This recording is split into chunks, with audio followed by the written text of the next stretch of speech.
Meaning of Fiorello La Guardia. Fiorello La Guardia. Fiorello La Guardia. Fiorello La Guardia.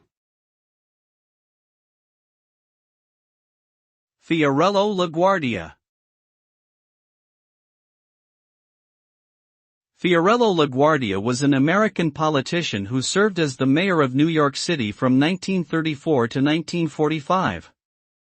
He is known for his progressive policies and initiatives during his tenure, including improving public transportation, increasing affordable housing, and promoting political reforms.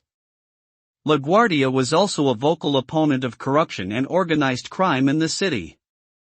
His legacy as one of the city's most beloved mayors has earned him a place in history as a champion of social justice and good governance.